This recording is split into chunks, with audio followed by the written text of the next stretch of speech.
Okay, good morning, everyone. So we are starting the first session of the COVID and well-being sessions. Welcome, everyone. So for the first session, we have 4 papers around the topic of COVID-19, economic shocks and resilience. So we start with a paper by Ferdi Botha and John Denew on COVID-19, infections, labor market shocks, and subjective well-being, followed by a presentation by Philip Morrison, Stephanie Rossau, and Talita Grayling on the impact of well-being of exogenous shocks. And then we have 2 Spanish papers to finish the first session with. So by Sanchez and Jimenez on socio-economic vulnerability of the European Union regions and the COVID-19 shock, and by Israel Escuardo, Castillo and colleagues on furloughs and other work situations during the COVID-19 lockdown. I wish the presenters a lot of fun presenting, although even it's online. Please find some general instructions in the group chat regarding asking questions and presenting. And then I would like to give the floor to Ferdi Botha. All right. Okay, thank you everybody for attending. The paper is a joint work with Professor John Denew, who's a professorial fellow at the Melbourne Institute at the University of Melbourne. In this paper, we're going to specifically be talking about how subjective well-being has been impacted by COVID infections and labor market shocks due to COVID as well. So to start off quickly, excuse me, just change this thing here. So obviously COVID has impacted directly on a lot of different individual and employment outcomes and health outcomes. And one of these areas that COVID may have impacted is on the area of subjective well-being. And in this paper specifically, our measures of subjective well-being are life satisfaction and another 5 domain satisfactions, which we will get to in a moment. And in this paper, we consider specifically how labor market shocks and COVID infections within the household, either yourself or somebody else, another household member, has been associated with subjective well-being in 6 countries. The contributions on this paper, firstly, this is one of the first papers that we know of to examine the impact of COVID-19 on subjective well-being. Also, we contribute by looking at the determinants of subjective well-being more generally, adding some new determinants that possibly haven't been explored before, and also looking at some domain satisfactions that hasn't been looked at previously. And also, as we'll discuss in a moment, we also apply some distributional analyses to see how the impact of the COVID shocks may or may not have impacted on the subjective well-being distribution. Let me just also first say that although I'm using the words impact and effect, it's just easier that way, but it does not, we're not saying that these are causal estimates. So just bear that in mind.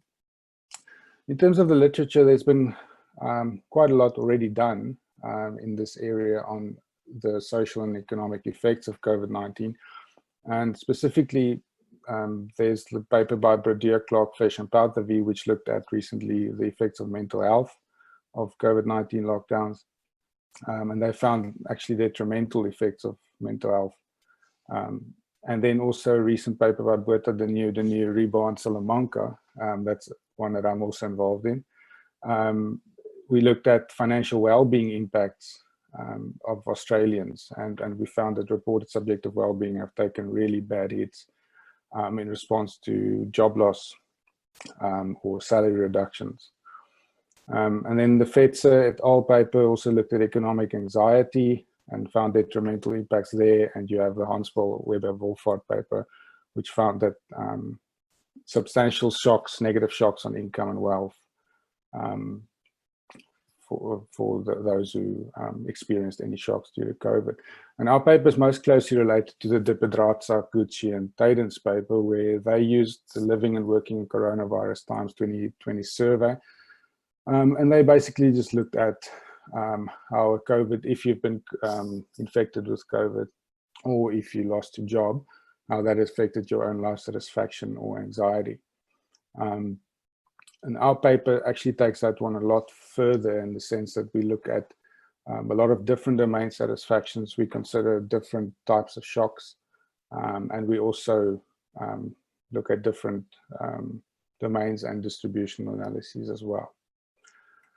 So to get to the actual interesting bits, which I hope will be interesting, is the actual data that we're using now. In about February this year, when everything really started unraveling, we thought the one day we have to really move very quickly to try and survey people at the height of this pandemic. There was no point in waiting. So within a period of about 2 weeks, we set up a survey, designed a survey, got ethical approval from the University of Melbourne Human Research Ethics Committee, which was, we were lucky that they fast-tracked the application.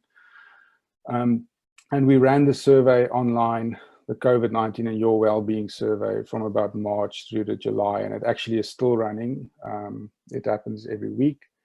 Responses are elicited mainly through either Facebook ads, Twitter. We've been lucky that a lot of people agree to tweet and retweet, ads to the survey and with links, and then anybody anywhere in the world can respond to this 10-minute survey. And it included a range of questions like basic demographics, specific shocks due to COVID, labor market shocks, which we'll get in a moment, some health infection information, and then a range of mental health and subjective well-being outcomes as well. Now, the finals, the sample we use in this paper is based on the 6 responses from the 6 remaining, the 6 main responding countries, which are Australia, Germany, US, UK, Spain, and Italy. And the final sample here is just this 5,699 persons over a period of about 14 weeks. I should note this is not a panel. It's about people at least 18 years of age, all of them. Also, to try and make the results a bit more representative of the populations we're studying, we used population weights for each country individually. So we went to the national statistics databases based on age and gender profiles. All the observations for each specific country is weighted to reflect that specific country's population. And as I mentioned, we did get ethics approval for this. There were some other countries or people in other countries that responded. The numbers were just way too small to use, or we just didn't have any age and gender population stats available to generate the weights. So briefly looking at some of the outcome variables, well, not some, these are the outcome variables. We have 6 there, and I'll also show you there their distributions. So we just basically ask people, how satisfied are you personally with your life overall? We considered also family life, health, or your own health, and then finances, and then 2 relatively new domains, at least that we know of, we haven't seen before in the literature, are family health and health services. And we thought, given the context, that such domains might be of importance as opposed to other domains that have been used, such as housing or neighborhood or safety and satisfaction with the environment. And you'll see that most of the distributions are between about 5 to 8 for most domains. And this is important also to remember later on when we look at the distribution analyses. I'm going to refer back to the fact that most people actually are fall in the middle to top of the distribution from about 5 to 8, and that's going to make a bit more sense later on. Okay, there we go. Sorry. Yeah, okay, so in terms of the main explanatory variables, we have 2 main ones. The first one is a health shock, which we defined there as just a COVID infection. And that was an indicator if we ask someone if the person themselves, the respondent, or any other household member had been officially diagnosed with COVID or had explicit symptoms consistent with it or suspected they had one. And the second one was the labor market shock. And that one, we specifically asked people whether, because of COVID, the following happened to you. So the first option was whether they experienced reduction in salary and reductions in working hours. The second option was if they experienced job loss or they had to apply for unemployment benefits. And from these, we generated another indicator, which we'll call here SI. And that is basically an indicator for whether people experienced either salary and working hour reductions, or they experienced job loss or had to apply for unemployment benefits. So in other words, if they experienced any of those shocks, so either salary and working hours as a shock, or job loss or unemployment benefit applications as a shock. And the reason we did that is firstly because the two different shocks, as the way they're defined there, are very similar and are also highly correlated. But also, we also played around with looking at whether somebody, whether they experienced both of those shocks. And the results, if you want, you can have a look. You can ask me for it later or email me and I'll send it to you. But the results are basically very similar. The only difference being, not surprisingly, that those who experienced all the shocks are generally a bit more worse, or for the effects are just a little bit larger. But the story is exactly the same. And also about 17% of people experienced both shocks, whereas about 35% of people in the sample experienced at least one of the shocks. So by using whether indicator whether somebody experienced any of the shocks, we're also covering a bit more broader part of the population, and also it's not as selective as, for example, experiencing people who experience both shocks. And then just briefly, some of the controls, well, the controls we included was age, gender, self-reported occupation, the household size, a weekly time trend, and then country dummies. Also, as we get back to the limitations later, because it was such a short survey, we could only include so many variables. Some people might say, well, you should have included more. It just wasn't possible given the time constraints of the survey and the need to get it out in the field as soon as possible. Okay, then quickly looking at the summary statistics, just highlighting some things. If you look at the summary stats for the subjective well-being variables, it ranges roughly from about 6 for satisfaction with finances to all the way up to 7.3 for satisfaction with health services. And then if you look at the COVID-related shocks, so about 35% of people experienced at least one of the shocks, labor market shocks, and about 15% of people reported a diagnosis, either themselves or somebody else in the household. And I'll just highlight, for those who might be interested, the country distributions as well. So we got about 47% of respondents were from Australia, 27 from the UK, and then the lowest was Spain, which is 3%, but it was still usable. Right, and then in terms of the estimation methods, there's equation 1, that's the general form of the equation that we estimated, where we specified subjective well-being as a function of the labor market shock, so S, health shock, infection, and then a set of control variables. And in this case, what we expect about the signs, we expect both the beta and the deltas to be negative. So having experienced a shock, a labor market shock, or having experienced or reported an infection, you would expect that to be negatively related to subjective well-being. In terms of the estimation strategies, quite a lot that we did. We just start off with basic OLS. We can do ordered response as well, but for interpretation, it's just much easier to do OLS. We also then did unconditional quantile regression and distribution regression. Now, the reason we did this is because OLS is average effects, and unconditional quantile and distribution regression would be more looking at whether the impacts of these shocks differ depending on where you are on the subjective well-being distribution. The one disadvantage of quantile regression in this case is that it's mainly designed for continuous outcomes, when obviously we have discrete outcomes, and distribution regression deals with those outcomes much better.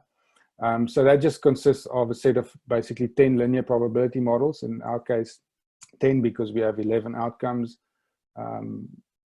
for each variable, and you estimate, for example, one model where the probability that subjective well-being is greater than 0, then greater than 1, greater than 2, and so on and so on. And from that, you then get an entire distribution regression or estimates over the entire distribution, and you're able to see the differences. We also did some counterfactual analyses and calculated Gini inequality coefficients, which I will get to and explain in further detail when I actually get to the full results. I'll be mindful of time as well. So just basically looking at the OLS, I should mention there's a lot of results, a lot of stuff that we can't even put in here. So all of this is an actual working paper, but we're just reporting the main results here. Okay, so just briefly, if you're looking at the effect of any labor market shock on overall life satisfaction, negative, and if you experienced any labor market shock, your life satisfaction is about lower by about 0.63 points on the 0 to 10 scale, and negative 0.25 points if you were diagnosed with COVID or somebody in your household was diagnosed. Some of the other interesting ones worth mentioning quickly would be that there are significant negative effects on satisfaction with family life, health, and family life, and then also health services for labor market shocks. And the diagnosed with COVID is coefficients there are relatively large for family health and family life. And what we thought was perhaps diagnosis means you perhaps worry more about your other family members, household members, rather than yourself, which might translate into lower satisfaction with family health and family life scores. The big one here, though, is satisfaction with finances. So having experienced any labor market shock is associated with lower financial satisfaction of about 1.73 points on a 0 to 1 scale, 0 to 10 scale, which is a massive association. And it makes sense that the finances was what was hardest hit, given that in this case, if you lost your job or you lost salary or working hour reductions, that naturally translates into lower, worse finances, which would then naturally mean people are dissatisfied with their financial situation as well. Very quickly looking at the quantile regression, these are just the ones where there are significant differences in the interquartile ranges. But these are just, I'll just show you this one, or these two graphs, which is a summary of satisfaction, family health, and finances. And as you can see, the largest impacts were pretty much towards the lowest parts of the distribution. So this is where having experienced any labor market shock had the largest effect, and that's for those who are already in the lower part of the distribution. Financial satisfaction, the biggest impact was around for those who were in the satisfaction family, financial satisfaction, the 25th percentile. And pretty much the same story when you look at health services and family life. There are no differences for COVID infections, only for the labor market shocks. But the story remains that pretty much the largest impacts at that specific point in the distribution is in the lower part of the distribution. That said, though, when we get to the distribution regression, which is actually more appropriate than the quantile regression, what you should note first is at the bottom left, we have hypothesis test results. So the first line there is a test that all the coefficients, all the linear probability coefficients are statistically equal to 0 individually, and that they are all statistically equal to each other. And in both cases, we reject that null, and that means that there are distributional impacts. In other words, the OLS coefficient that you see is the average impact, but there are significant differences across the distribution. And what you see here is that at the life satisfaction level of 6, that is where the largest volume of impact is in terms of having experienced a labor market shock. So a property of distribution regression is that if you sum these coefficients, the LPM coefficients, you will eventually, it ends up adding up to the actual OLS coefficient. So this is the treatment effect or the contribution of the shock at that specific point in the distribution to the overall average distribution. So that's why I said, remember back with mass and where the where most people are, although the largest effect of a labor market shock was generally towards the lower part of the distribution, the greatest volume of impact is actually around the middle of the distribution, but that's also where the most people are. So the biggest impacts in terms of how many people have been affected have been in the middle part of the distribution. When you look at the right side graph here, that is where we did counterfactual analyses. In other words, for those who did experience a shock, you have the top graph there, you have the blue line, which is the observed cumulative distribution function. And then we calculate a counterfactual for those people by removing the effect of the labor market shock at each discrete value of the specific variable. And from that, we are then able to also, you have the PDFs here at the bottom, which corresponds to the CDF at the top. And then you will see we also then calculate the Gini coefficients based on that. So here, the counterfactual is 198. I've got about a minute left. And then the Gini is 0.21 for the treated. So in other words, subjective or life satisfaction inequality actually increased, and that the distribution for life satisfaction moved to the left and further to the left compared to if the people did not experience a labor market shock. I'm going to skip family health, the same kind of idea. Just want to show this one, which is family with finances. So here again, you might recall from the Quantile regression, the largest impact on the distribution was at, let's say, the lowest percentiles. But we see that from about 3 to 7, and actually more about 5 to 6, that's where the most people have been affected in terms of satisfaction with finances. And you can immediately see the really large differences in the treated versus the counterfactual CDFs. And that the distribution for financial satisfaction was much more to the, shifted much further to the left and much lower than basically than what it would have been if people did not experience the shock. And the Gini coefficient here increased from 0.207 to 2.28. So that's about a 35% increase in financial satisfaction inequality due to the COVID shock, labor market shock. Should note there were any distributional effects for COVID infections. Right, final slide. So just to conclude, so we find that labor market shocks due to COVID were associated with substantially low levels of subjective well-being, also infections, but they weren't as strong. The labor market shocks also had impacted much more on subjective well-being inequality, and financial satisfaction was by far the hardest hit on average, but also across the distribution. Quickly, some limitations. It was just a short survey. We couldn't include as much questions as we might have wanted to. It's not a panel, so we can't control for individual heterogeneity. We're not making strong causality claims, although a large part of these shocks were very likely exogenous. And then also we had a limited set of explanatory variables. And then just 2 final points. We should note although the unemployment or the labor market shocks seem to have a larger impact on subjective well-being than infections, partly this makes sense because of the psychological costs and long-term scarring effects that you see with becoming unemployed, for example. And the infection estimates are probably lower bound in the sense that the people who are really sick are probably not the people who actually respond to the survey, and that if we were able to capture them, you might find that infections have a larger impact. But in terms of a policy, this means that although you get salary support and unemployment support, job creation will be really important in trying to move out of this pandemic, as creating jobs would be one of the big ways of getting people's financial subjective well-being back on track. I've gone about 2 minutes over, I'm sorry. Thank you. Okay, thank you, Ferdy. We'll start the Q&A for the remaining, 7 minutes.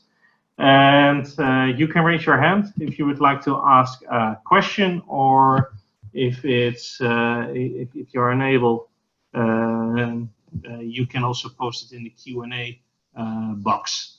I would like to start with a question of Daniela Andren, who posted in the Q&A box. She also raised her hand, so I will give her the floor. Daniela, you can ask your question. Sorry, I saw no hands raised while I was talking, so I wasn't ignoring you. Sure. Okay. Daniela?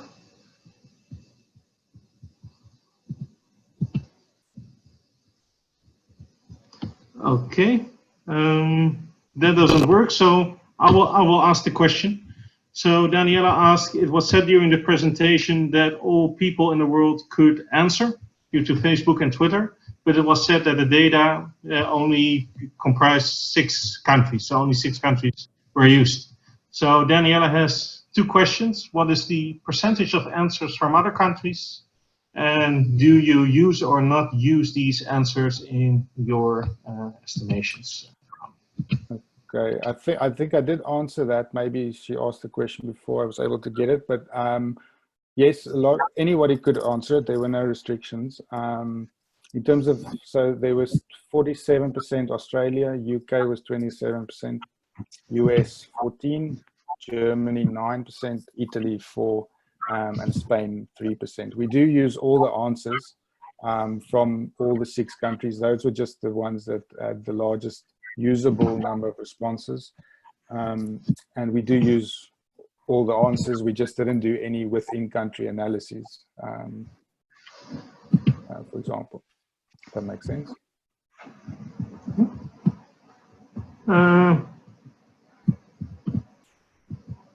Let me see. I see that some of you posted questions in the chat box. Please put it in the Q&A box. I see that Kelsey put a question in the chat box. I will give the floor to him and see whether this one. Yes, Martin. Can you hear me? Yeah. Yeah. I can hear you. I was interested if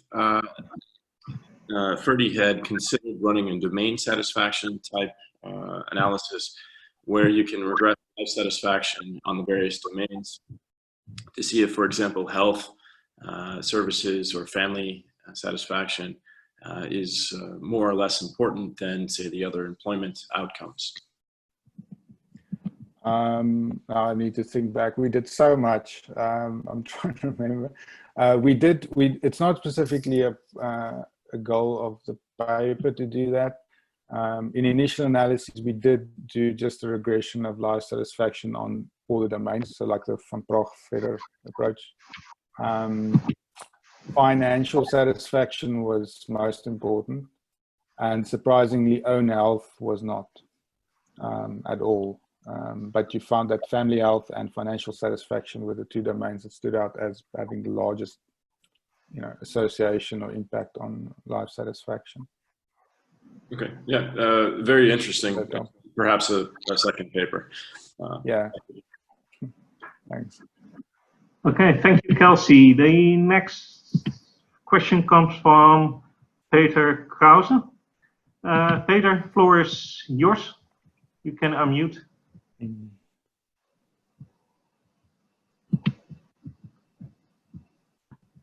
I can see the question here now in the chat. Yeah, okay.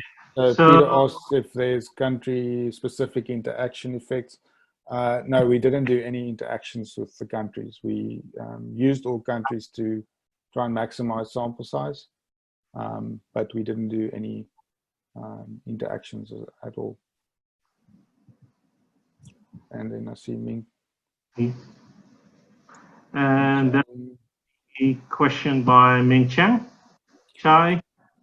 which asks about the satisfaction with health services is high. Are there also differences across countries?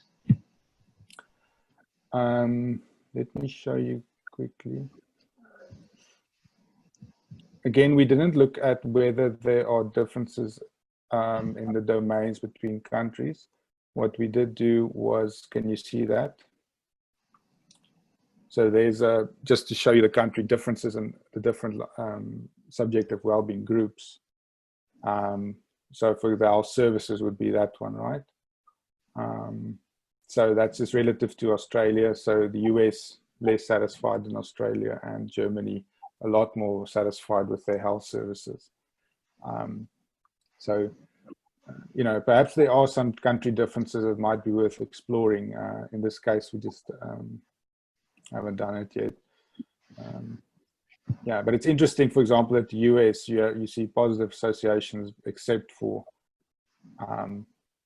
you know, health services relative to Australia, at least. What that might mean, I don't know. I'm not going to try and speculate. Yeah. Okay. I think the health hour is finished. Many thanks, Ferdi. Normally we have a big applause, but the circumstances do not permit. But many thanks for your very interesting paper. Thank you. Thanks everybody for listening and the comments. Appreciate it. Yeah.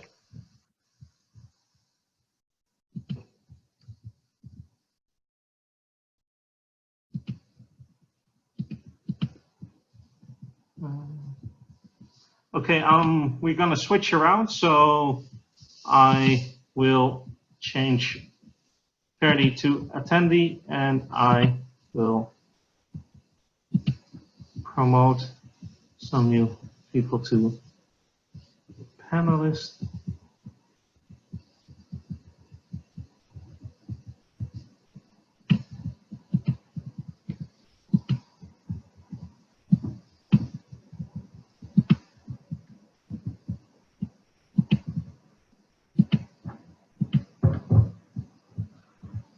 Okay, hi Talida, Stephanie, and I hope this is Philip. Hi. Hi, Martijn. How are you? Good, I'm good. How are you? Good, thank you. You're doing an awesome job so far. Good luck. Thank you. Morning, Martijn. Good morning, Talida. Hi, Martijn. Yeah, great. This is Philip. Yeah, hi. Hi. Okay, so you're allowed to share your screen.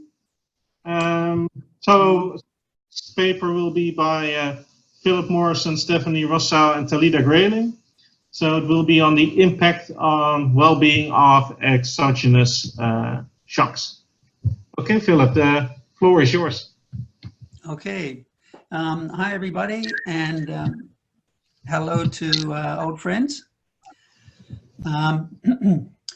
As Martijn mentioned, this is a joint paper with Stephanie and Talida Grayling. And let me just proceed with the video. There we go.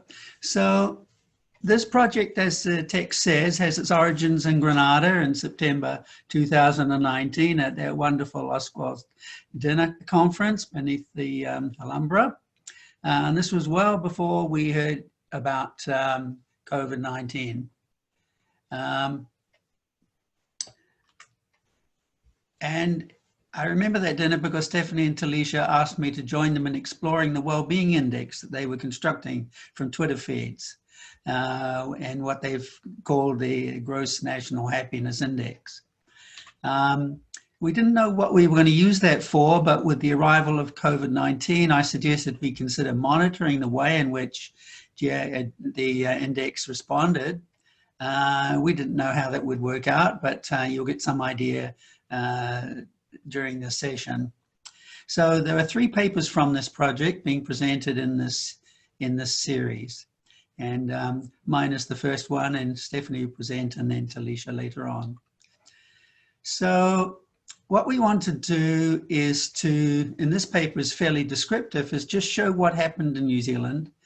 And the background is really the theoretical background is really to do with the way that economists subtract aggregate measures of well-being in response to different kinds of exogenous shocks.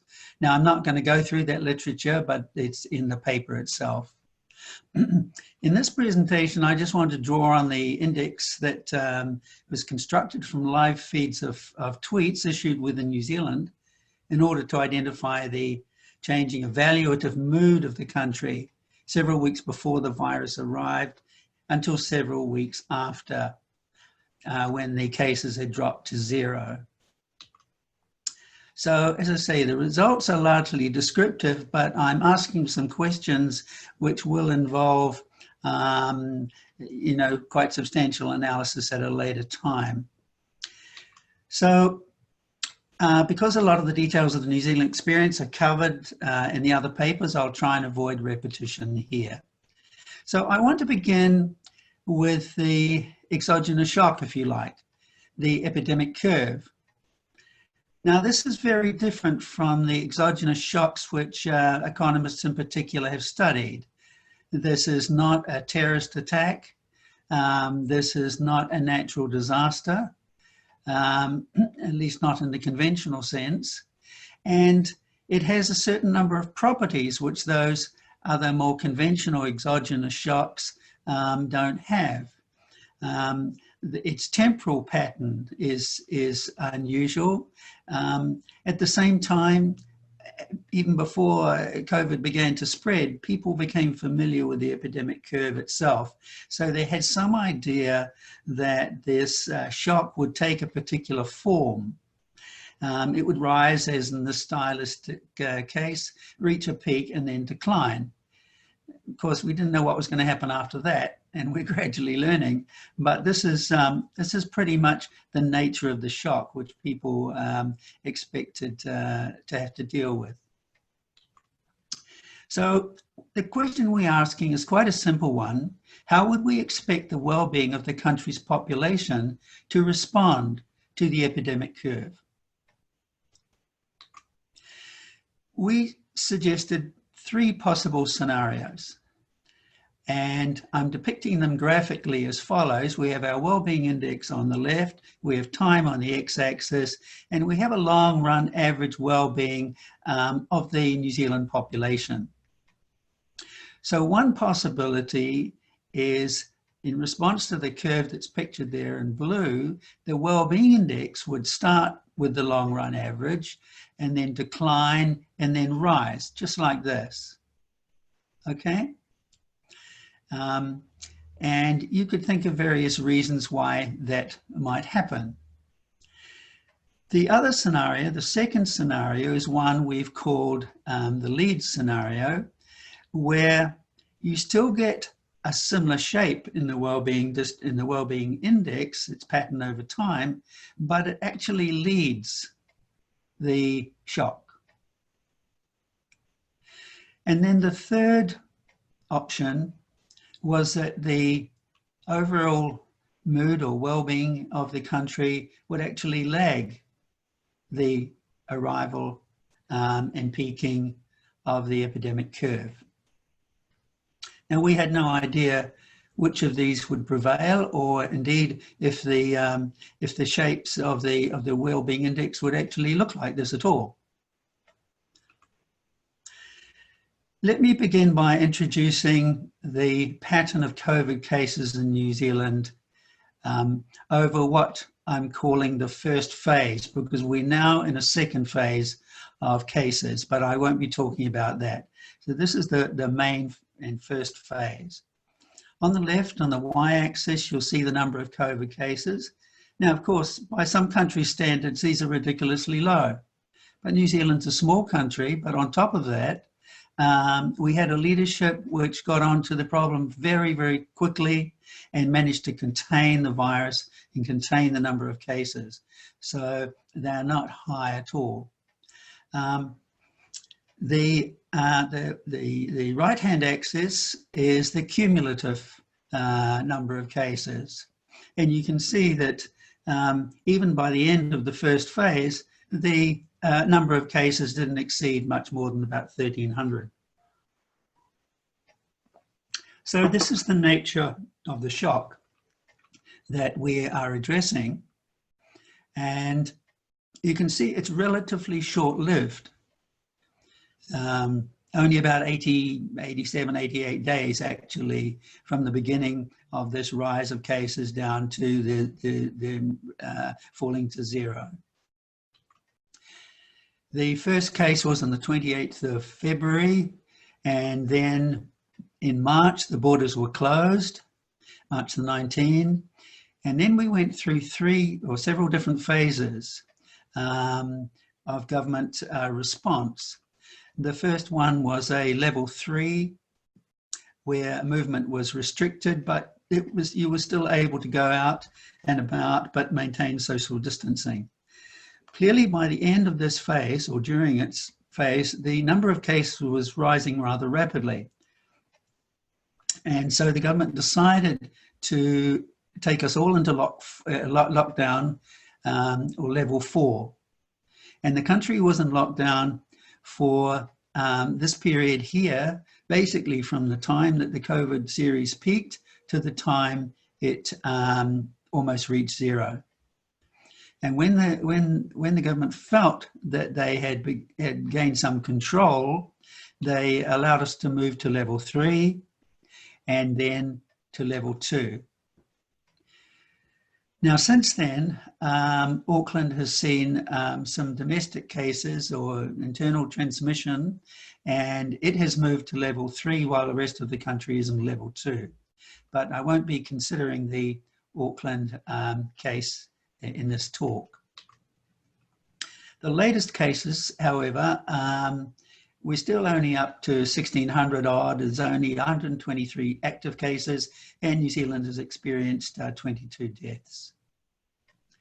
So our aim is to try and understand how that pattern that I've just described is reflected in the aggregate well-being series. So the question we're asking is, how did the well-being of the New Zealand population change in response? I'm first going to show you the total tweets per day. Then I'll talk about the way the tweet series was used to construct a well-being index. What is interesting when you look over this, what I'm calling the long series, it's more than a year, as opposed to a short series, which would have covered the COVID period later on. This long series, you'll see that the COVID period itself was characterized by quite a marked jump in the number of tweets per day. So people were responding in many, many ways, but they were also using the medium to communicate. And clearly, this was a marked departure simply in terms of the number of tweets. That's what I'm calling the COVID period. So the number of tweets rose and fell almost synchronously with the number of COVID cases, which is interesting. So the measure of happiness we're going to use was developed by Talisha and Stephanie, and they called it the Gross Happiness Index.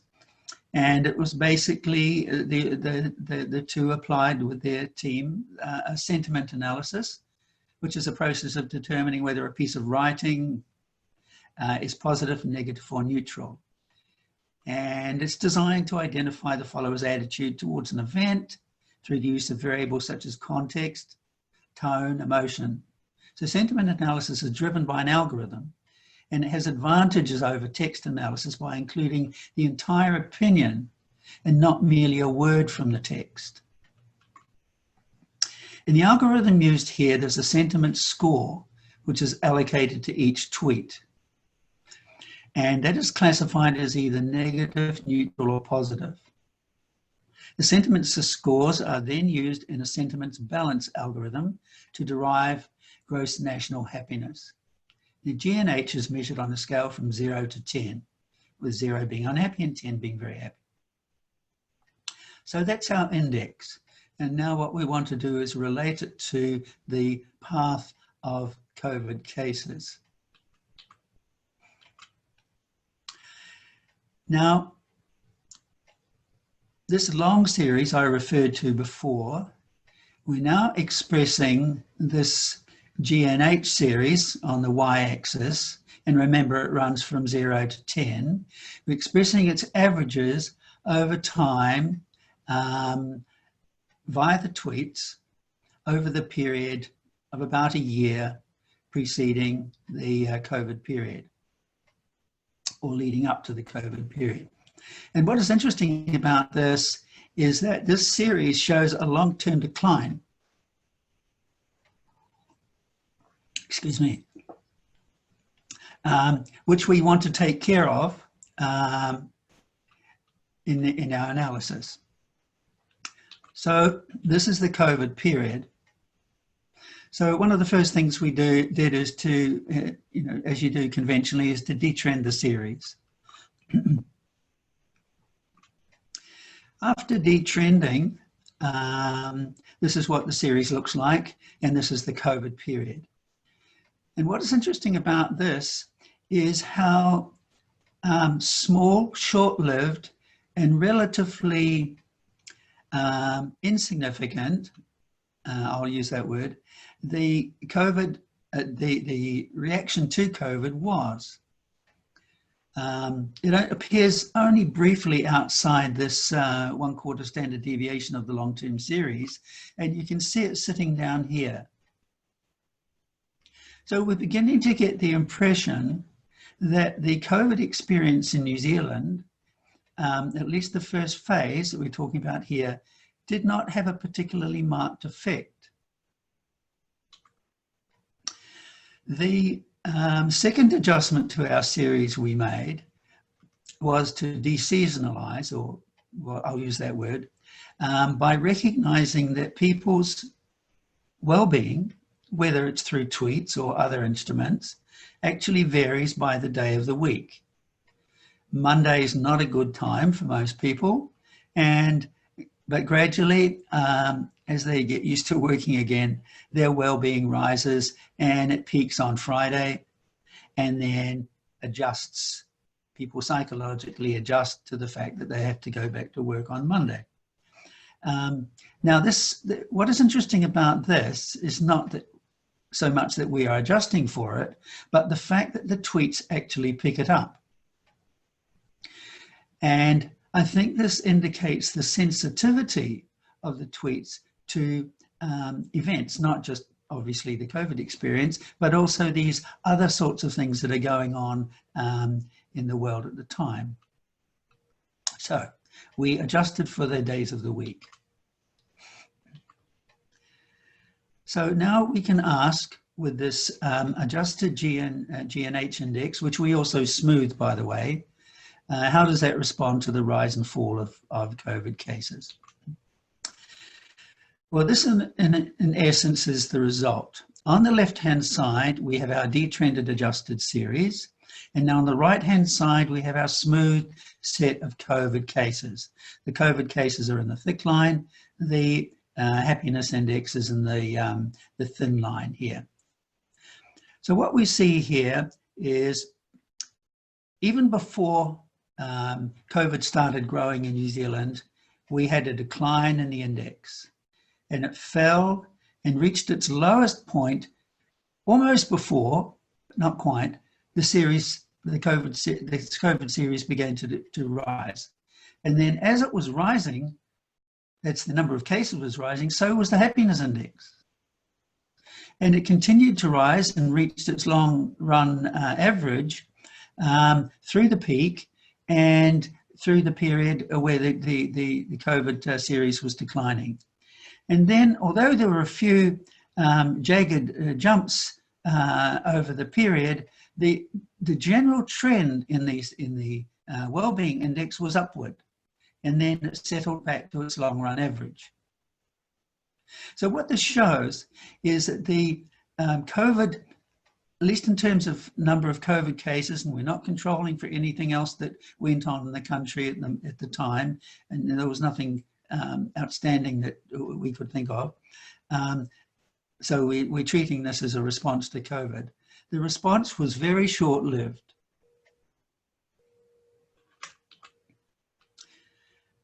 These are the lockdown periods again. 3. The major one, of course, was 4. And what's really interesting is the way in which, apart from one short-lived fall in the index, and it wasn't a major one, the well-being of New Zealand was actually rising during lockdown. And then, as we began to see light at the end of the tunnel, the happiness index stayed above its long-run average. Okay. There's just some details. So what we see here is, I think, evidence of anticipation. People had seen the virus spreading and its effects in countries outside New Zealand before it arrived in our country. We see an effect of adaptation. People know what is coming. They know what the epidemic curve looks like. They know they're going to have to hunker down and adapt for a while. But at the same time, they also have to deal with uncertainty. The uncertainty and how long it would take for cases to fall, and how the uncertainty as to exactly what the government would do. So all those things are wrapped up in here. So very briefly, that's our descriptive picture of what happened in New Zealand. Let me summarize. The first phase of COVID, the period I've been describing, did not appear to have a major immediate impact on average well-being.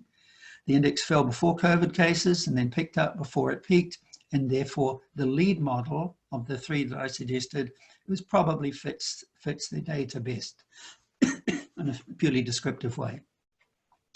We haven't undertaken any formal testing of causality, but the scope for modeling is obviously there. Limitations and opportunities. We don't know the variance around any particular average point in the index. Naturally, we would expect some people would be happier than others, and we're only dealing with the average here. So the distributional questions, like for example, it was discussed in the previous paper, we are not able to address that here. We don't know anything about those who tweet. We don't know their demographics or anything else. So the nature of the analysis is different. And without any knowledge of those messengers, which I'm calling them, we cannot explore heterogeneity. We don't know whether there's any difference between the young and the old, high or low-income families. Of course, we do from other evidence, but not from these. And the interesting question is, how can a series like this be refined to convey signals to policymakers? Thank you very much for watching. Questions? Thanks, Philip, for your presentation. Are there any questions from the attendees?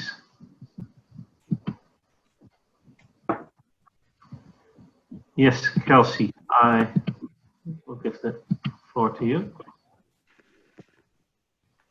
Hello, Philip. Nice to see you again. Hi, how are you? Good. So I feel like I got a couple of questions. You know, I'm wondering if you expected beforehand for the, you know, the index to return to the average level. I'm a bit surprised that it's entirely returned, except that New Zealand is a special case. So I don't know if you have any sense of what's happening now as you're entering, as you said, a second wave. So let me restate just to say, I didn't expect full adaptation, and I'm wondering if this is just because New Zealand is special. And yeah, that's the short question. One of the things that I should mention is, because of this long-term trend downwards in well-being, when I say it returns to long-run average, the long-run average is declining. All right, so it's the average here where my cursor is different from what it is up here. So that's just a small point. Now now go on, because I've just forgotten your second point. It's okay. I mean, I agree, but if you look at this, actually, it looks like the trend after COVID, as you mentioned, is more upward than downward. Yeah. So it looks almost as if you have a change trend before and after COVID. Yeah, and you know, you and I can only speculate on why that might be. This finishes in you know, a few months ago, and I think probably most people would think that the economic consequences of COVID are beginning to kick in. There are some industries that are very seriously affected. The hospitality industry, widely conceived, is finding it very, very difficult. So I would expect if we extended this series on further, we would see a decline in the well-being index, which is not necessarily due to the number of COVID cases, but to its consequences in the economy as a whole. Right.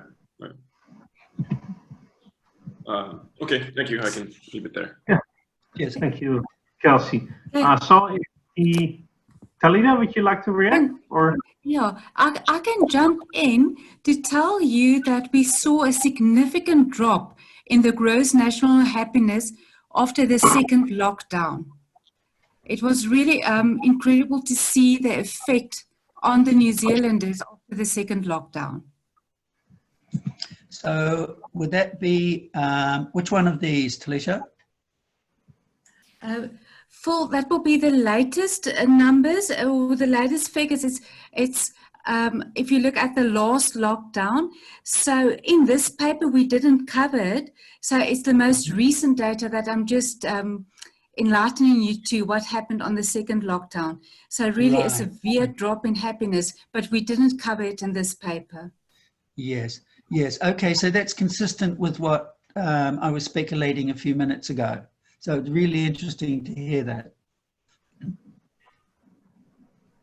So yeah, it may be due to a different set of circumstances now than was prevailing here. The immediate economic effects were not that great, but they've become quite cumulative over time.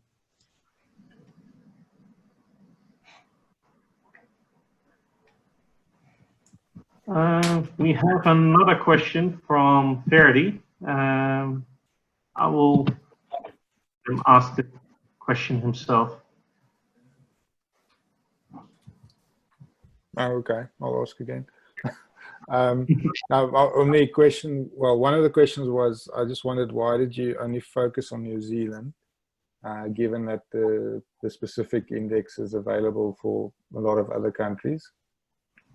I thought it might be interesting to look at differences across countries. Martijn, I'm happy to jump in here. Okay. Yeah, go for it, Stephanie. Vardy, we did 4 papers using the gross national happiness index. So this one was just the first one to get the idea of what happens with the happiness and COVID. We do have a paper later on, I think it's tomorrow, in which we have the 3-country case between South Africa, New Zealand and Australia, where we also look at whether it is COVID and the lockdown that actually impacted the gross national happiness index. So there's one that focuses on New Zealand, one that focuses on South Africa, one that has the cross-country analysis, and we're hoping that you will join us and you can do the Australian one. Come on, Vardy. We can talk about it after this. The other thing I was just wondering was, did you look at whether what the pattern was with if you used lagged COVID cases instead of just the current ones? So I'm thinking you see COVID cases rising in your own country, and that leads to more things like greater mental distress, which might then affect happiness. Whereas in this case, you're now saying, well, the pattern looks like it's a leading indicator. I'm just wondering whether you tried to see what does the pattern look like if you use lagged COVID cases rather than current ones. Yeah, we did a number of experiments, to be honest, but I tried to keep it fairly straightforward here. I suspect that we probably have a mix of leads and lags, and their relative weight varies over the series. My own feeling is that there was definitely a lead at the beginning, but once things started to happen, COVID-related things began to happen, then we started getting lag effects. So it's not simply a case of applying a lag model or a lead model to the whole period, but I suspect the relative importance of those two ways of specifying the model will change over the period. I know that's not a totally complete answer, but that's where our thinking, where it is at the moment. Okay. And sorry, last thing, I was just thinking something that Kelsey also mentioned about the adaptation. I'm just wondering, maybe something like changes in now lifestyle and things post when all these lockdowns started happening, if that might explain part of the reason why you see the going back to national happiness going up, that it's maybe positive lifestyle changes that drives that sort of. Thanks. Yeah, I mean, it's exposed a lot of people to working from home. And while for some people that has not been a positive experience, for many, and I'm going to venture to say possibly the majority, it's opened up different lifestyle possibilities that they hadn't thought about. Particularly if you engaged in a long commute, then the experience of not having to go through that every day has been very positive. So we're seeing employers and employees talking to each other about spending more time at home. And it's largely, I think, been a response to people's experience over the lockdown period. Okay, thank you. We have two, well, maybe short questions before we go on to the next presentation. I have a question from an anonymous attendee, so we don't know who it is, but it's in the Q&A box. So who asked, how did you take care of the samples of which you have analyzed the tweets? How have you assured that the tweets aren't coming from a specific class of population? I'm going to ask Stephanie or Talisha to answer that one. I can jump in here. So what we have is tweets. The only actual demographics on tweets we have is geographical. So what we can say, it is representative of the, if we actually go and plot the tweets and from where they come, you will see they are tweeted from right over or cross over New Zealand. So from that and the basis, the size, the number of tweets that we have, we are working with enormous samples, ridiculous big samples. We are working with all the tweets that are tweeted per minute, per day. So that arrives to about, on average, if I look at my big data sets, I've got more than 400,000 tweets per day. Now just compare that to a survey, then you can imagine the robustness you get just from the size of the data. Not saying that there's not problems with big data, definitely there are, as you can't have all the demographics, but we have done various robustness tests on this measure, and it seems to be very accurately portraying the happiness and the mood in a country. Okay. Thank you. Final question is again from Kelsey. Or remark. There we go. I think you hear me again, I think. Yeah, so, yeah, it's more like a remark. Yeah, it's a little more of a remark. I think it may be very interesting to compare the trend in New Zealand as well as other countries with the worldwide epidemic curve. I imagine that New Zealand is looking at itself relative to the world and seeing that it did quite well, at least in its initial response. And maybe that's why it was able to return to the base level of well-being, G&H in the country. So it's one other thing that I think would be interesting to look at. I think it's probably fair to say that New Zealanders were very proud in their leadership for the way they handled the treatment. But we also have a number of advantages, like being an island state and having a fairly obedient population, which made the job a little easier for our leadership. But I agree with you. It would be fascinating to compare, not in New Zealand with the worldwide, but do various pairwise comparisons from country to country, particularly in the way the happiness index might vary with the COVID series. I haven't seen any of the work that Stephanie and Talisha have done on this, but I think it's really going to be very interesting. So yeah, I agree. Yeah. Great. Thank Okay. you. Many thanks, everyone, for your contributions. I think we move on to the next presentation by Angeles Sanchez, which means that I will switch around the presenters again. Okay, thanks, Martin. Thank you.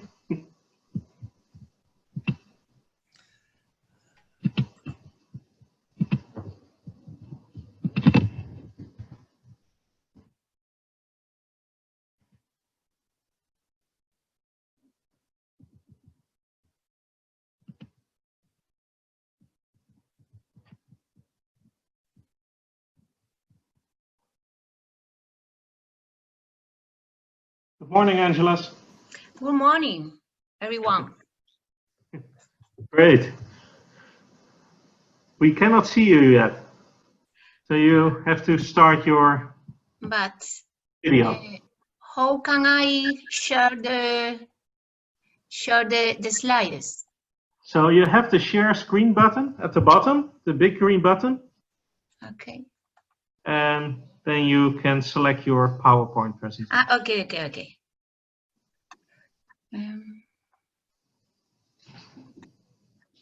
It's okay. Yes. Can you see? Okay. Yes. Good morning, everyone. Congratulations on the organization of this virtual conference. Indeed, it's a sign of resilience.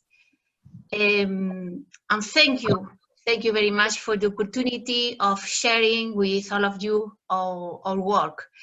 I made this work with Eduardo Jimenez from the University Jaume I of Castellón. In this paper, we studied the socio-economic vulnerability of the European Union regions and the COVID-19 shock.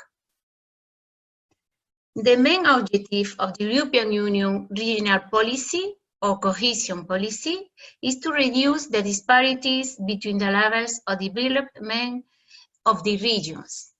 For the next planning period, 2021 to 2027, the European Union cohesion policy aims at fostering a modernized regional development and cohesion policies so that European Union becomes smarter, greener, more connected, more social, and closer to citizens.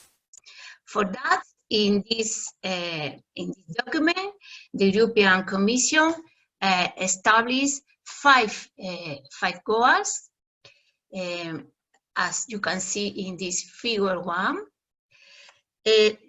So that we see that this new approach is a big challenge for the design of the regional development policies within the scope of the home GDP. That is,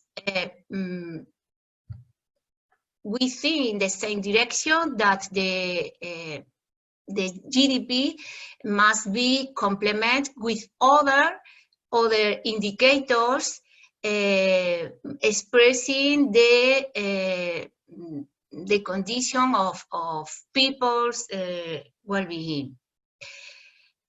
However, in the same document, the European Commission proposed just one macroeconomic index, the gross national income, in order to classify the regions, the European areas,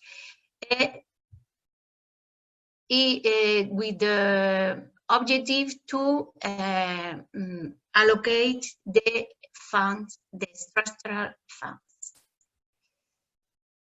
In addition, the new context, the COVID pandemic represents a new threat to people's well-being with negative social and economic effects. In this scenario, assessing social economic vulnerability of European regions is key in the planning of the cohesion policy in order to determine actions increasing resilience.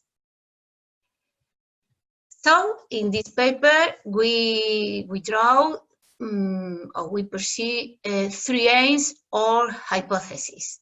Firstly, we hypothesize that there is a possibility of taking into account new complementary criteria for a better reflecting of the reality on the ground of the regions.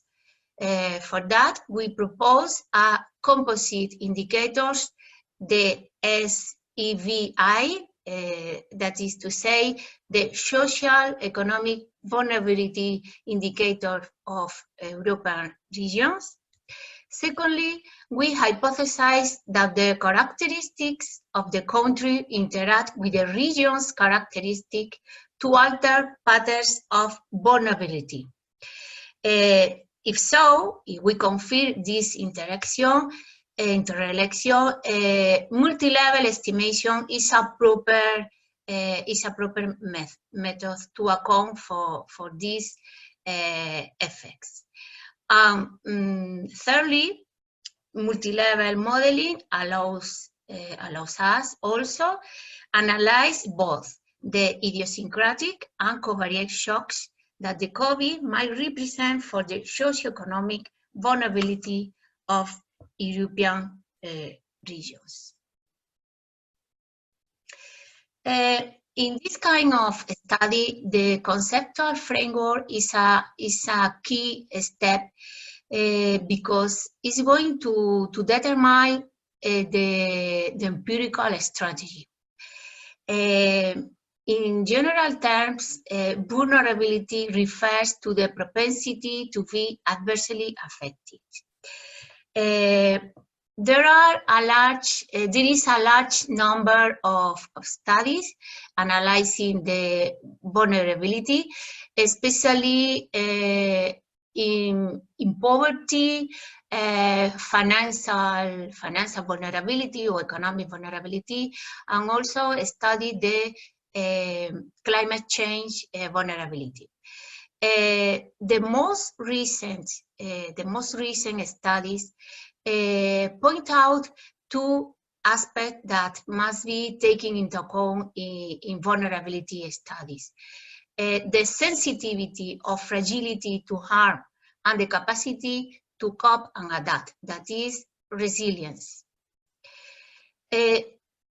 So that single indicators to build our composite indicator of vulnerability must be chosen in terms of the goals of the cohesion policy and also to be able to reflect fragility or capacity to cope with pressures.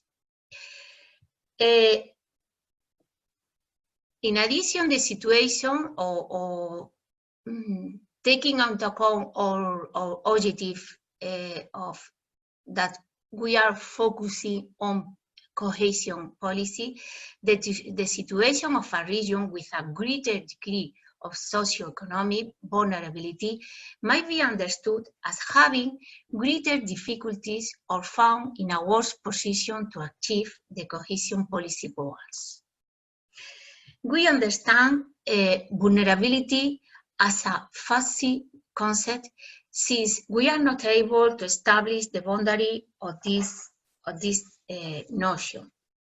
That is to say, when we study socioeconomic vulnerability in different regions, we are measuring degrees of vulnerability, or we provide a measure of proximity to the concept, since we cannot affirm that a region has or doesn't have a vulnerability. So we propose two stages in our study. Firstly, to build a composite indicator, the SEVI, in order to answer the first aim, and next, in the second stage, we estimate two multi-level models in order to answer or to address the aims 2 and 3. Regarding the construction of the composite indicator, I'm going to present very briefly the intuition. First, the first step is the selection of single indicators. We rely on a formative approach for selecting for choosing the single indicators. As I mentioned before, we take into account the 5 goals of the European Union and also the 2 aspects of vulnerability, the fragility and the resilience. More specifically, we work with 12 single indicators, 6 in pink, 6 representative of fragility, and other 6 from resilience.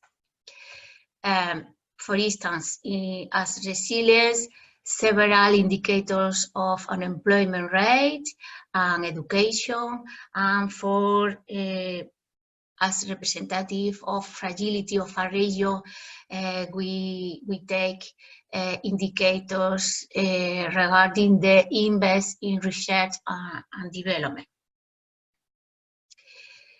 As I mentioned before, we develop FTSE metrics so that both our single indicators and also the composite indicators are expressed from 0 to 1. That is, the closer the indicator is to 1, is the region is very vulnerable, and the closer the composite indicator is to 0, less vulnerable is the region is less vulnerable. We rely on multiplicative partial compensability. We express our composite indicator as a distance between the value of the single indicators in each region with respect a target vector. The target vector is defined taking into account the distribution of our data, and in order to establish the weight of the indicators, we use machine learning. Some results of our composite indicators, in this case, we have in this figure, we have the weights. The single indicators with the maximum weight is tertiary education. The second one is youth unemployment, and so on. For instance, in this figure, these maps illustrates the results of our composite indicators. Very briefly, we can highlight that the regions that are in the most disadvantaged situation to face the challenge of the cohesion policy for the next period are several regions located in Greece and in the south of Italy.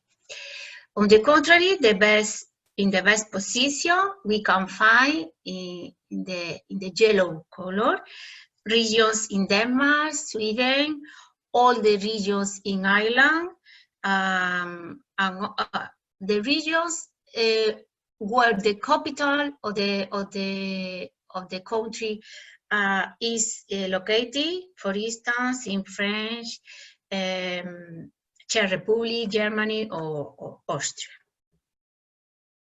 The next step is to taking into account the new context of COVID and estimate multi-level models. Multi-level modeling allows us to answer two kinds of questions. First, how changes at regional and country levels influence all composite indicators or indicator of vulnerability, thus characteristics associated to a resilient behavior. For that, we must focus on signs and values of the estimated parameters. And secondly, how a shock such as COVID will impact on regional vulnerability. We can study the idiosyncratic effects and covariate effects.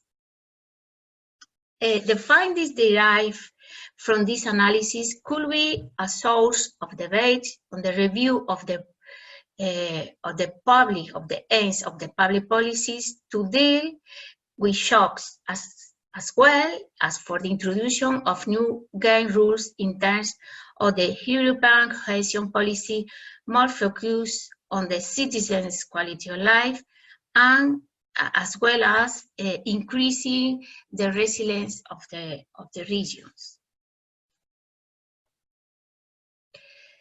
In our multi-level analysis, we consider 4 explanatory variables. 2 variables, the GVA, that is the gross value added in the service and tourism sector, and the monetary poverty. Both variables are regional, at regional level, and two additional variables at country levels. The education is the government expenditure in education, and institution is an index of the confidence of people in the rules of society, property rights, and other institutions. In this slide, we can see the typical specification, 2 typical specifications of multi-level models. In the first one is a multi-level random intercept model. That is, in this case, we consider the possibility that the intercept of our composite indicator is random, and in each country reach a different intercept. In this equation, we can distinguish between the fixed or deterministic part in blue and the red rectangle outline the random or stochastic part of the model. With this specification, we estimate the null model and model 1. The null model indicates us if we focus on intra-class correlation, we can see that that indeed there is a country effect, so that is correct to estimate multi-level model. The model 1, in the model 1, the most interesting are the sign and significance of the estimate parameters.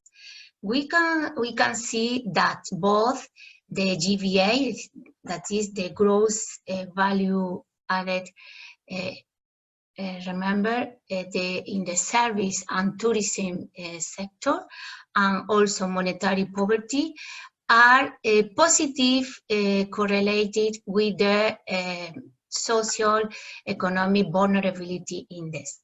So that the highest is the GVA of poverty, the highest is the socio-economic vulnerability in a region.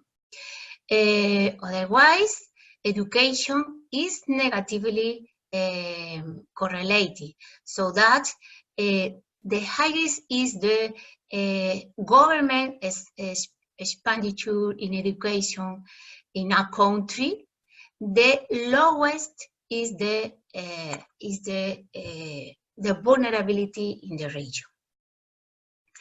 With the second specification, in addition to random intercept, we consider the possibility that a random slope with the regional variable poverty. That is, not only the intercept is different for each country, but also the marginal effect, also the slope. The model fit indicates that is correct, is okay. There is intercept, random intercept, and also a random slope. And here is very important to focus on intra-class correlation. Oh, sorry. The sign and the significance of the parameters are similar than in model 1. But now we can answer the second question, and we can analyze the covariate effects as a consequence or expected with the COVID. The intra-class correlation express which part of the variance of the stochastic or random effect can be explained by the covariate effects, that is to say, the country and the interrelation between country and regional effects. This question is important because in the European Union, in most of countries, there are different levels of government. For instance, in Spain, there are 3 different levels of government: the local, the state, and the central. For instance, the education and health is a competence of the regional governments. So in the figure 6, we can see maps with the results of this part of the ICC for the covariate effects. Just two conclusions very quickly. It would be predictable that the regions most exposed to the covariate effects in this case in COVID are I'm focusing on red regions: Campania and Sicilia in Italy, Extremadura in Spain, 2 of Romania, and 1 in Bulgaria. It is worth noting also that, and now I am going to focus on green regions, that several regions which occupy better position in our composite indicators also register level of covariate effects between 10% and 15%. For instance, 1 region in Ireland, 1 in Sweden, 2 regions in Spain, and all the country in Estonia, Latvia, Lithuania, 3 in Poland. So thank you very much for your attention. I will be glad to try to answer your questions. Okay, many thanks, Angeles. Are there any questions?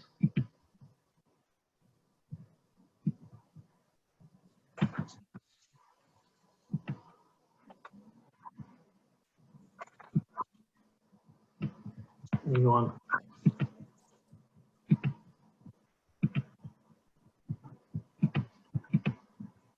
Kelsey. Yes, hello. Thank you for the interesting paper on vulnerability. I've been interested but haven't been able to look at it in detail before. So one of the surprising outcomes was that I think it was the elderly people were not weighted in the construction of the indicator. And I would think, especially now in COVID time, they're vulnerable to health shocks, and maybe they're vulnerable to other factors as well. So, and it made me think a little bit about the economic outcomes, economic impacts. So in many countries, the elderly are supported through pensions and other, potential, maybe they're retired and they don't have the same economic considerations. So I'm wondering, how much of this is really economic vulnerability versus potentially health vulnerability, and then how institutions may play a role, institutions that could vary substantially across countries. So it's kind of a long question. I would boil it down to how institutions across countries may play a role in the construction of the index. Okay, if I understood properly, Kelsey answered about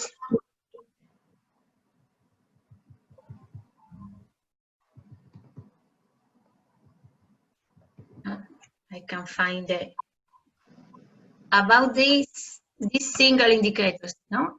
Elderly people. Yes, you provided a. Yes, I would like to explain that Eduardo and me, we worked in the composite indicator before the pandemic, and with no idea about the pandemic. 1 year before, we study just the social economic composite indicator.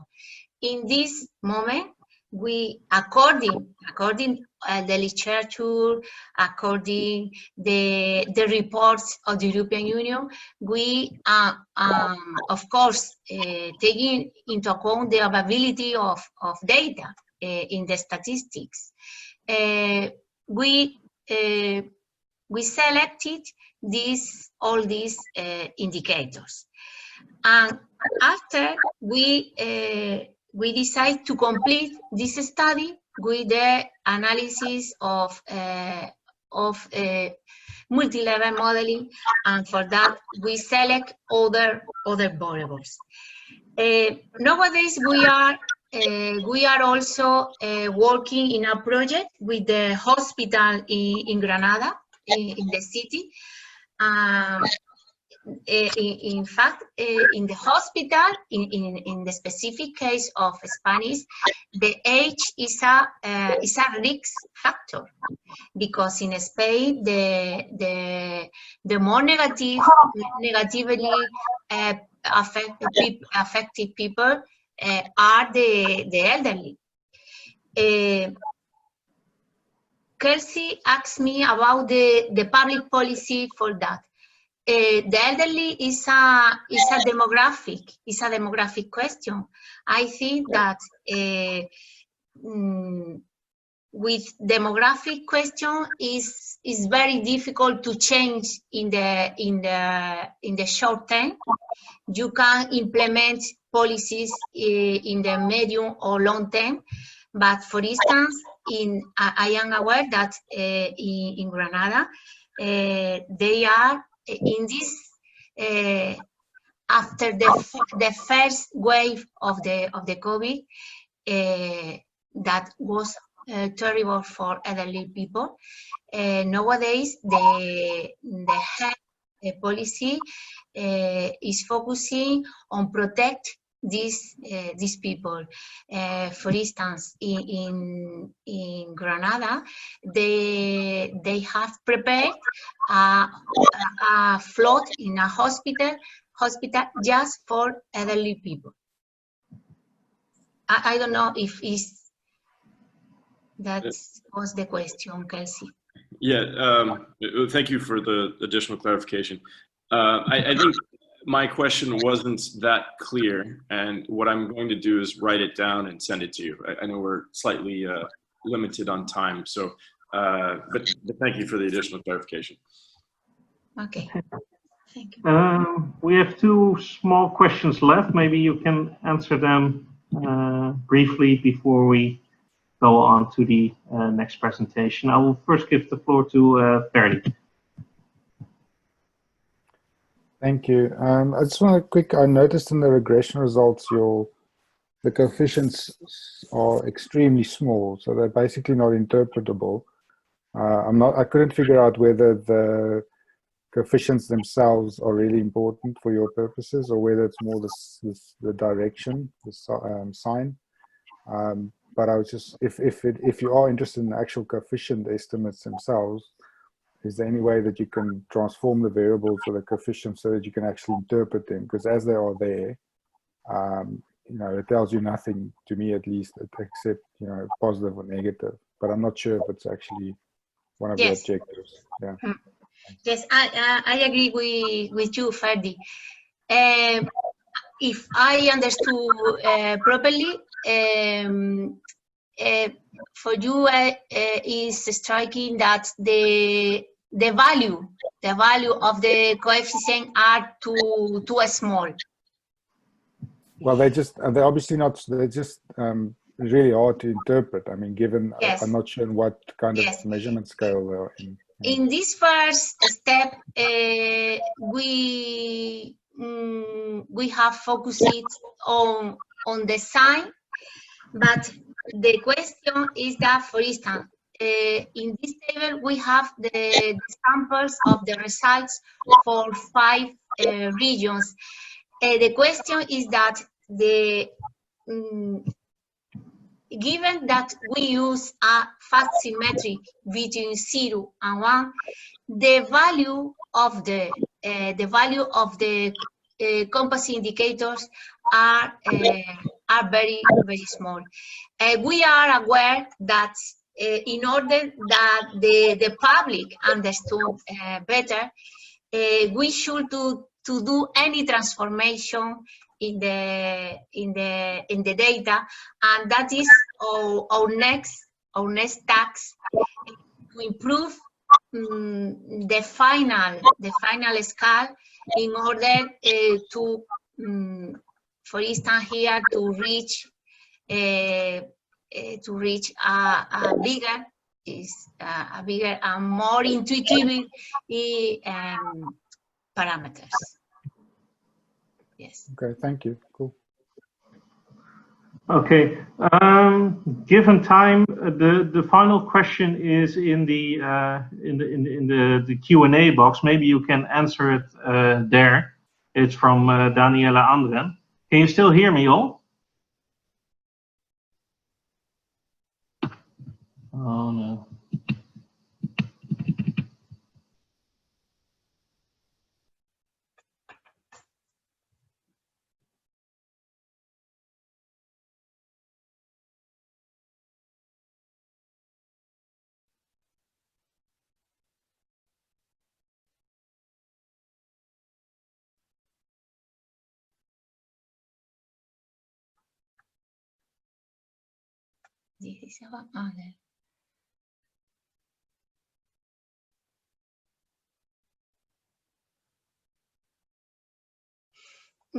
I am going to answer to Daniela. For the estimation of the multi-level model, we tried also the social protection, the government spending in social protection in pensions. It wasn't statistically significant. in this case, we introduce, I think that is the same that I answered to Kisley. In this world, we introduce elderly as a demographic characteristic of the regions, because the demographic characteristics are very important, for instance, in the market level, and for the sustainability of public accounts.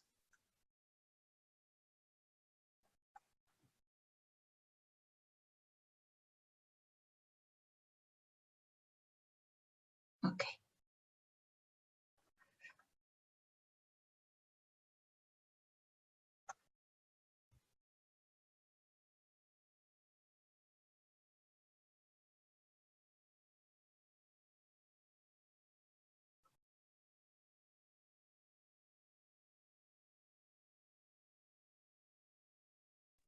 Martin, more questions? Yes, I'm back. So I Okay. have my screen froze. I hope still everyone is there. We have like, I think there was one question left in the Q&A box. I think you can, maybe Daniela, maybe you can put it back again. I tried to answer to Daniela before. Okay, perfect. So despite I completely disappeared, everything clear. Okay, so thank you very many much thanks for your presentation, and I think that we go on to the next presenters. Okay. Which is again from Spain, Israel Escuadra Castella. Many thanks again, Angelis. Thank you. Yeah.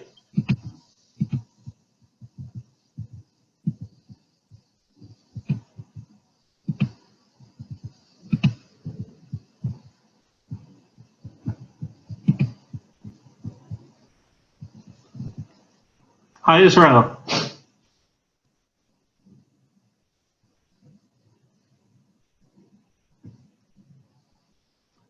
Can you unmute and put your camera on?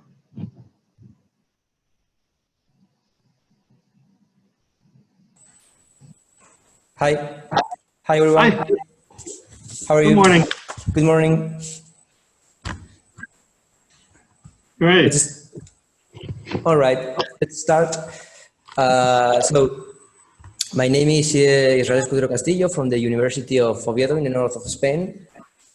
Firstly, I would like to thank you for the acceptation. It is a pleasure to be here, even if it must be in these special circumstances. So I am going to share my presentation.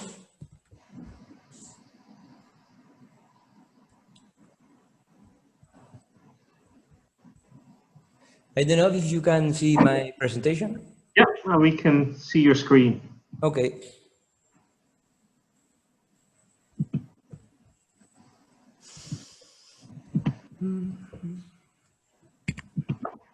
Well,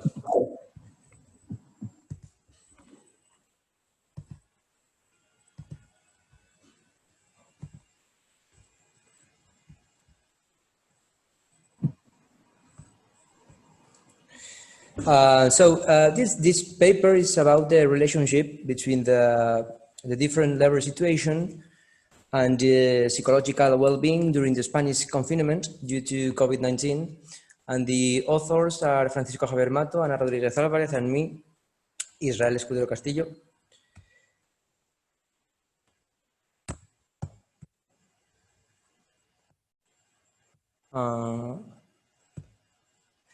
This is the outline I am going to follow in the presentation. As for the motivation, some works have highlighted the relationship between the employment status and mental health.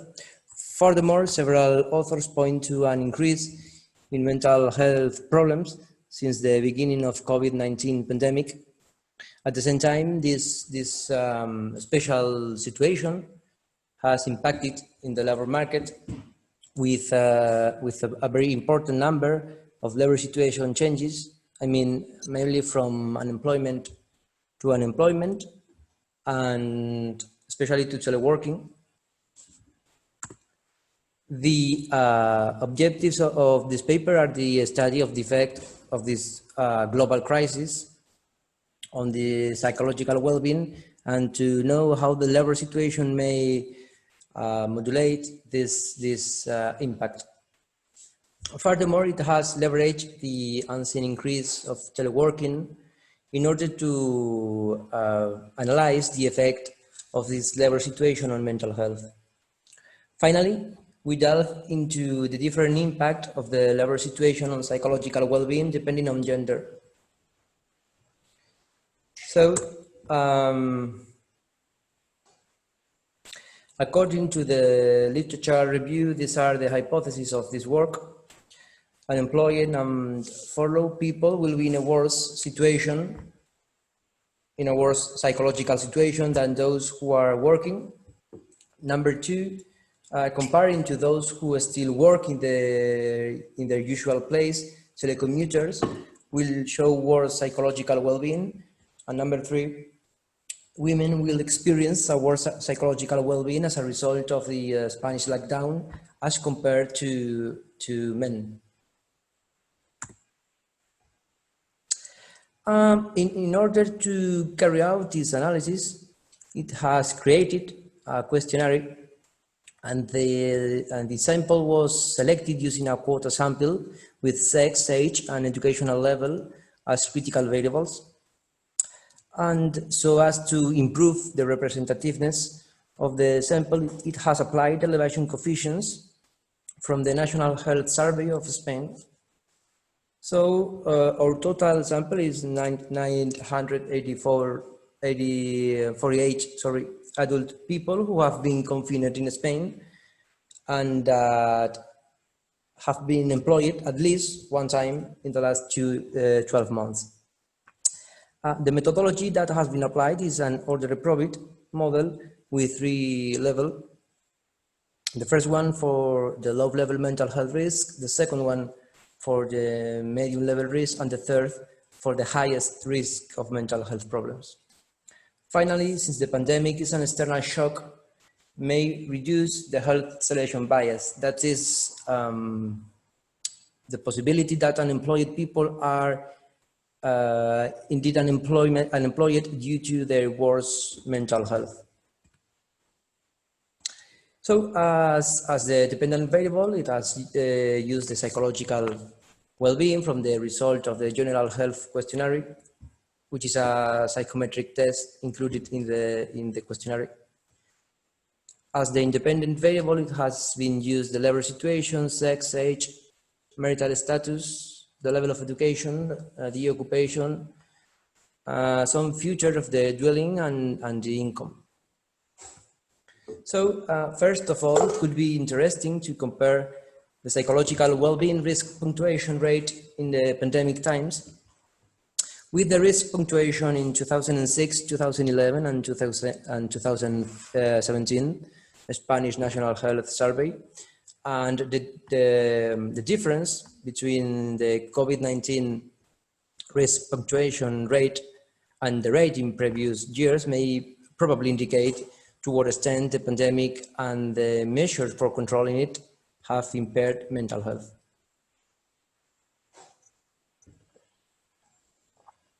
Regarding descriptive analysis, this is the risk score depending on the employment situation. The highest percentage is for unemployed people, and on the other hand, the lowest percentage corresponds to people who continue working in their pre-pandemic workplace.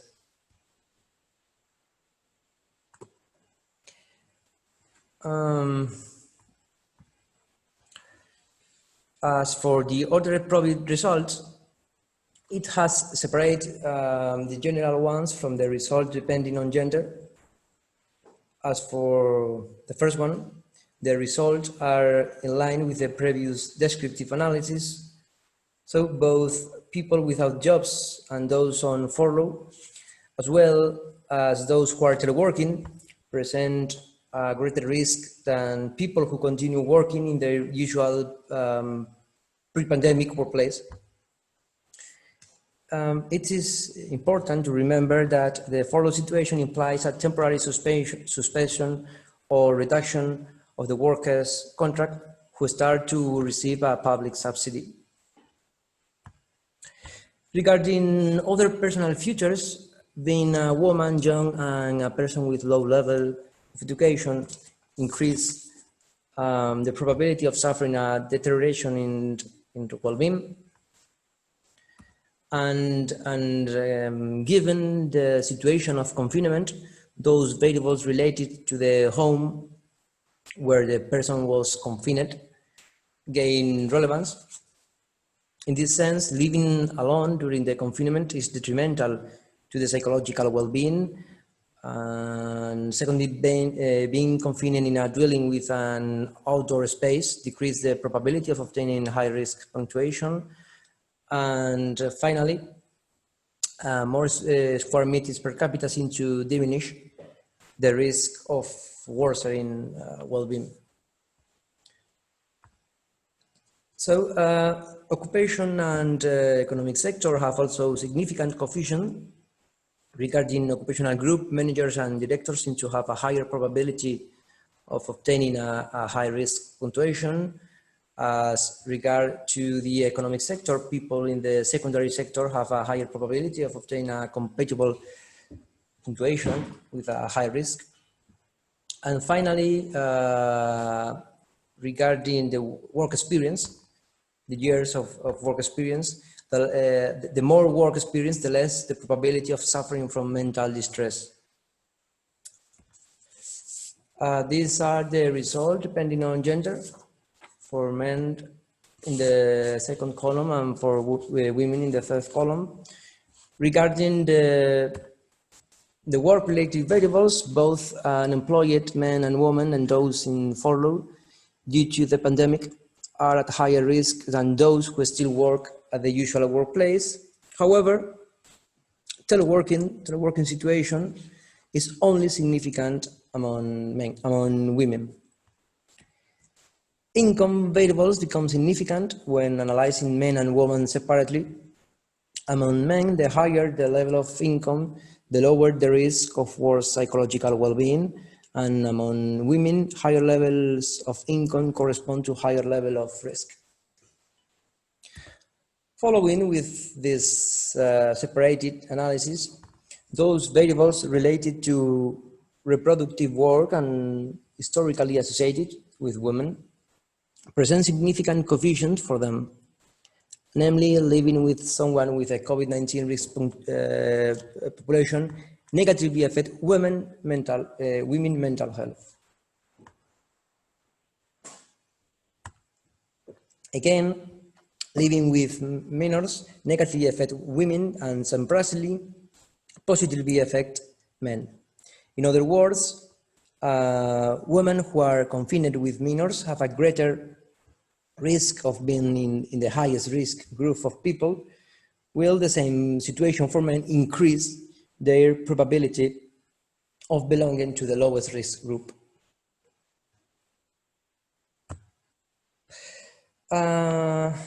Finally, it has considered presenting the marginal effect for the work-related variables from the three models presented previously: the general estimation, model 1, the estimation for men, model 2, and the estimation for women, model 3. We are going to focus on the highest risk category.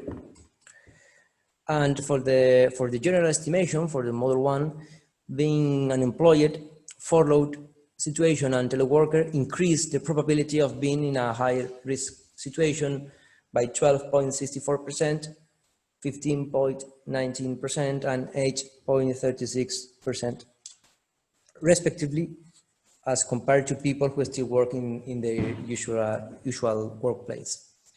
And depending on gender, model 2 and 3, unemployment and furlough situation affect both men and women the probability that an employed person is in the highest risk, in the highest level, increased by 13.44%, whether it is a man, and by 8% in the case of a woman. In the case of furlough, the probability of obtaining the highest risk, the highest level of risk, increased by 14.30% in men and by 10.36% in women. Thus, both unemployment and furlough situation affect more to men than women. Those results may explain from the different connection to the labor market among men and women. The greater male connection with the labor market in terms, for example, of a higher rate of full-time employment or permanent contract may make them more vulnerable to job loss. Thus, the greater stability of men in the Spanish labor market could explain the different effect of the labor situation over sexes. This lower connection with the labor market in the case of women can also be explained from the greater presence of the woman in care tax, and in turn, this greater presence may explain the higher impact of the fact of living with members at COVID-19 risk or with minors. Finally, teleworking affects more to women than men, perhaps due to the different care roles by genders. So as a conclusion, the labor situation seems to be a mediating variable in psychological well-being during the pandemic. Unemployed and furlough are with the worst psychological well-being, and people who keep working in their usual workplace seems to be the people who are suffering due to the pandemic consequences. There are some variables related to the dwelling that also may explain the difference in psychological well-being. And finally, this labor situation effect is not uniform depending on gender. Men suffering more than women for the reason that I explained before. So, given the result presented in previous slides, all the three hypotheses have been confirmed. And well, this is all. Thank you again for your attention. I am available for a comment or question that you want to ask. Again, I would like to thank the acceptation for this Congress and congratulations for the organization. Many thanks, Israel. Many thanks for your presentation. Are there any questions for Israel?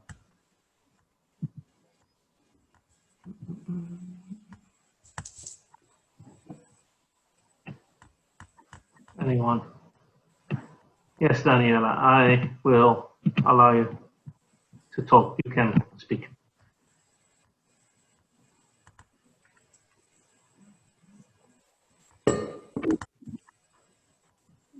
Daniela?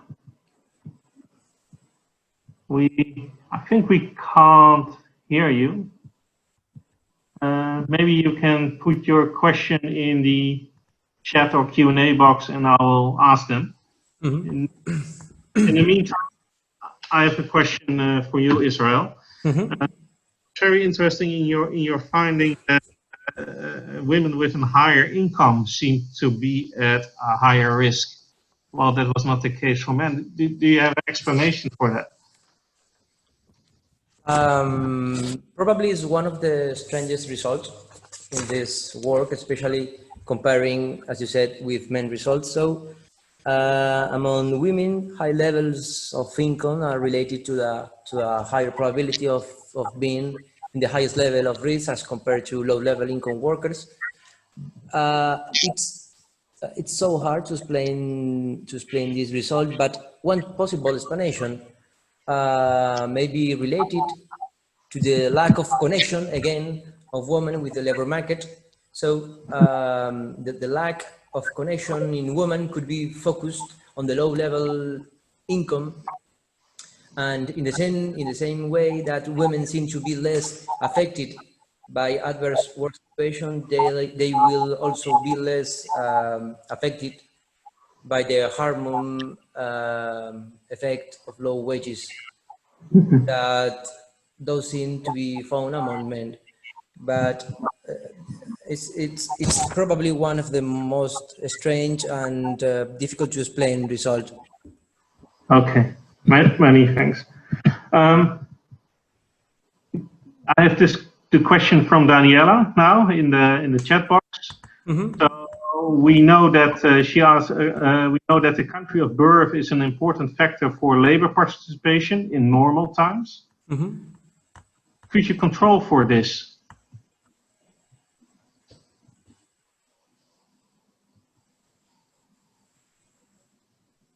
Yes, we use a sample of people who are in Spanish, but from all nationalities, and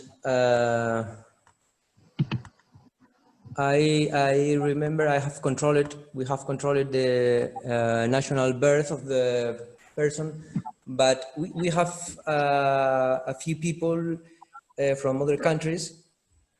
And the result, the coefficient of the estimation is not significant, and we not consider in this analysis.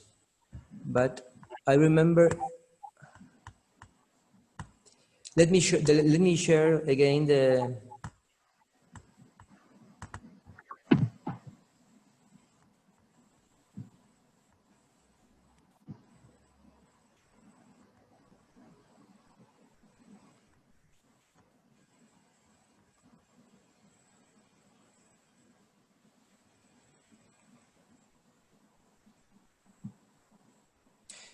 Yes, we have used the variable regarding being have birth in Spanish, but we don't know exactly which country is the origin of the person. Okay.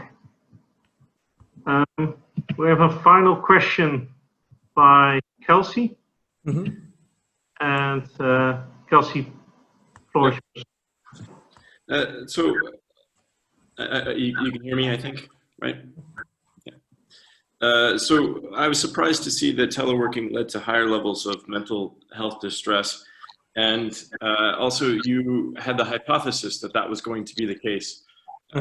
As Philip mentioned earlier on, he suspected it might be different because there's a reduction in commuting, just as an example, and it may not be true for everyone. But so I'm wondering why you expected that, and if you can perhaps elaborate a little bit further. Your explanation by gender was helpful, but even for men, it was still negative. You say, are you telling about teleworking situation among men and women, the different? Not the difference, but the overall expectation that teleworking would lead to a decline in mental health. We compared teleworking with the fact of working in the usual place. So we expected that before to analyze the sample, we expected that teleworking situation has a lower psychological well-being that working in the same place that before to the pandemic.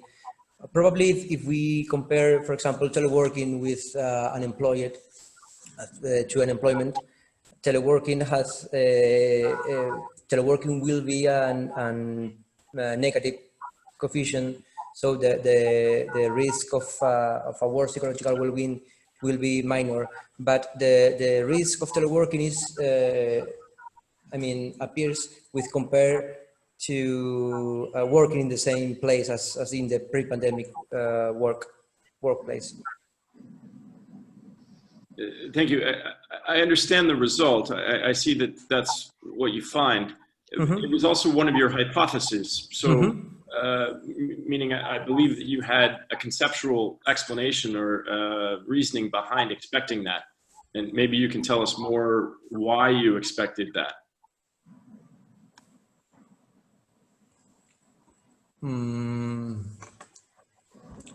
Because I expected the people who continue in their work, they continue with their normal life in the same place, and people.